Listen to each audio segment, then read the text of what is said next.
Quick question. Does Pikachu, the world's most famous electric mouse, have little black tips on the end of his ears?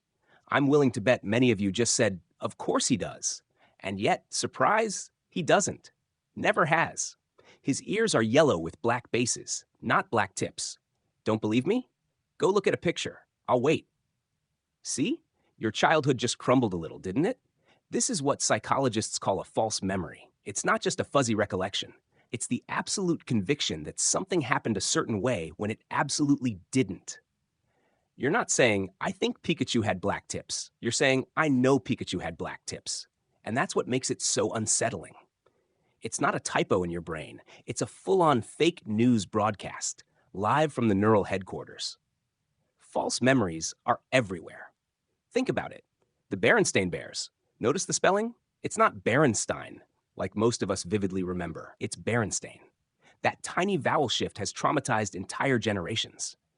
Or take Darth Vader. Did he ever say, Luke, I am your father? Nope. He said, no, I am your father. But good luck convincing anyone who has been quoting the wrong line for decades. These aren't just little mix-ups. Their entire mental movies we're convinced we saw. So why does this happen? Well, our brains are kind of like bad courtroom sketch artists. They don't record reality perfectly. They reconstruct it every time we remember. Every time you recall something, you're basically redrawing the sketch from memory.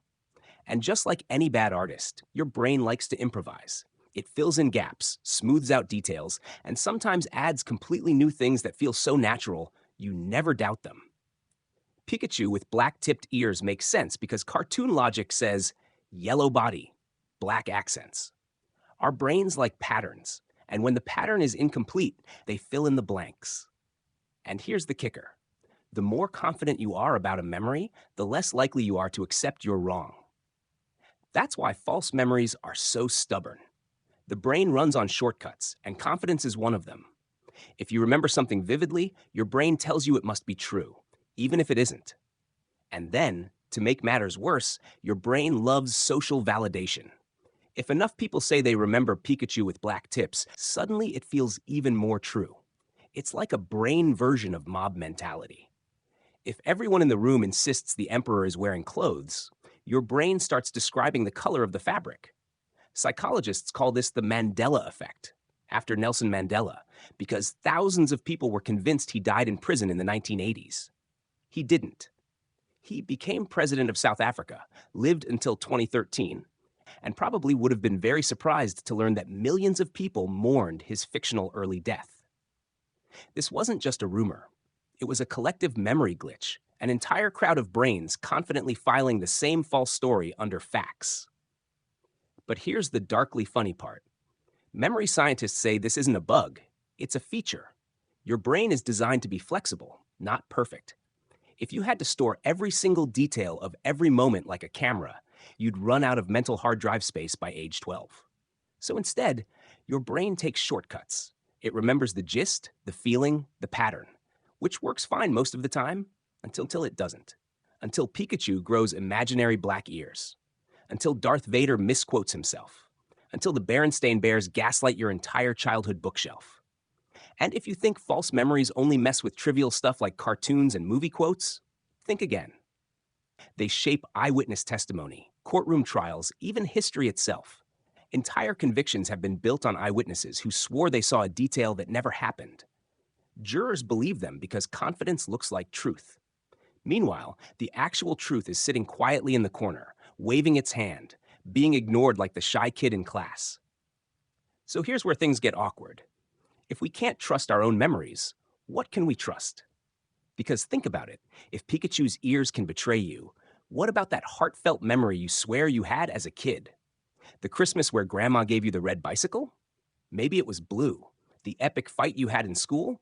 Maybe it didn't happen the way you swore it did. The problem is, you'll never know for sure because the brain doesn't keep receipts. It just tells stories. And the more often you tell the story, the more polished and wrong it becomes. But don't panic. Memory may be unreliable, but that doesn't mean it's useless. It just means it's more like a Wikipedia article than a library archive. Mostly accurate, often helpful, but open to edits from random strangers, including your own imagination. And once your brain edits something in, good luck deleting it. Pikachu's fake ear tips will now haunt you forever. You're welcome. Now, here's the twist. If false memories are so easy to create, what does that mean for all the things we're absolutely sure about?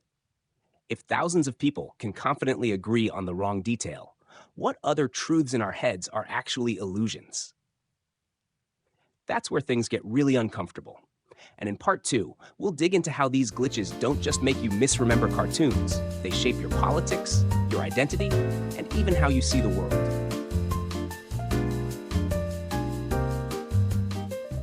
So here's where things get messy.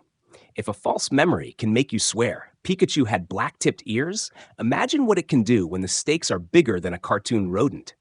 Because false memories don't just play with nostalgia, they creep into history, politics, and even your own identity. And that's when it stops being funny and starts being terrifying. Let's start with eyewitness testimony. Courts love eyewitnesses. Jurors see a person point their finger and say, "That's the guy I saw," and they think it's slam dunk evidence. But studies show eyewitness accounts are some of the least reliable forms of evidence we have. People confidently remember the wrong face, the wrong clothes, even the wrong weapon. But their confidence sells the lie. And suddenly, a memory glitch isn't just making you misremember Pikachu, it's sending someone to prison. And once the memory is installed, good luck shaking it. The witness isn't lying. They truly believe their faulty brain screenshot is real. Now zoom out to group-level false memories. Remember the Mandela effect? That wasn't just about one guy. It was about thousands, maybe millions of people all remembering the same wrong thing. When that many brains glitch in sync, it starts to feel like alternate reality fan fiction. And people actually buy into that idea. Some genuinely believe the Mandela effect is proof of parallel universes colliding. Forget psychology, it must be physics. But sorry, you're not Spider-Man from Earth 82. You're just a human whose memory works like a sketch pad left out in the rain. But here's the thing. False memories don't need parallel universes to be powerful. They just need repetition. The more you hear something, the more your brain starts treating it like truth. Psychologists call this the illusory truth effect. You might hear a rumor once and doubt it. Hear it 5 more times, and suddenly it feels true, even if it's still nonsense. That's how conspiracy theories spread. That's how propaganda works. It's why politicians repeat simple slogans until they lodge in your head like bad pop lyrics. Your brain mistakes familiarity for accuracy. And it's not just politics. Think about your own personal identity. How much of who you believe you are is based on memories that might not be 100% real? That childhood friend you think betrayed you. Maybe the story in your head is exaggerated. That job interview you remember nailing. Maybe it wasn't as perfect as your brain tells it. Memory doesn't just record your life. It creates your life story. And if those memories are glitchy, so is your sense of self. Which means, in a twisted way, you are partly built out of illusions. Congratulations, you're basically running on software bugs. Here's a fun one. Studies have shown you can plant false memories pretty easily. Give someone a doctored photo of themselves at Disneyland with Bugs Bunny, who has never worked for Disney, and later they'll remember meeting Bugs Bunny there. They'll describe details like shaking his hand or hearing his voice. Their brain fills in the story like a bad improv actor. All it took was one fake picture to rewrite their personal history. If our memories can be hacked that easily, how much of what we remember is just patched together by imagination and suggestion? Now, if you're feeling uncomfortable, good. You should. Because the false memory glitch isn't a quirky bug you laugh about at trivia night. It's a fundamental weakness in how humans process reality. It means truth isn't just about what happened. It's about what enough people believe happened. And when large groups share the same false memory, it becomes cultural truth. History is just a collection of stories, and stories are fragile, which means our past, and therefore our future, can be rewritten, not with time machines, but with repeated suggestion and bad recall. But here's where it gets truly wild. False memories don't just trick us about the past, they actively shape our future decisions. If you remember you hated a food as a kid, you'll avoid it as an adult, even if you never actually hated it. If you remember being bad at math, you'll steer clear of numbers, even if you could have been great at them. These little glitches steer your life path without you realizing it. Entire opportunities vanish because your memory played a prank on you. So, what do we do with this knowledge? First, stop trusting your brain like it's a hard drive. It's not. It's a storyteller with a flair for drama. Treat every memory, especially the vivid ones, with healthy suspicion. Second, notice how easily repetition shapes your beliefs. Just because you've heard something 10 times doesn't make it true. It just makes it stickier. And third, learn to pause before you insist you're right, because odds are, at least once in your life, you'll swear by something that never actually happened.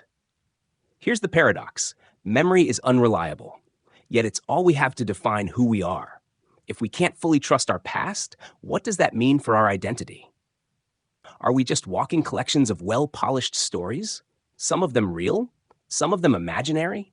And if so, does truth even matter as much as we think it does? Or is reality just the stuff most of us misremember in the same way? So the next time you're arguing with a friend about whether Pikachu has black-tipped ears, maybe pause. You might not just be debating a cartoon. You might be bumping into the limits of human memory itself. And maybe, just maybe, the scarier question isn't, why did I remember wrong? But what else in my life have I remembered wrong and built my entire worldview on?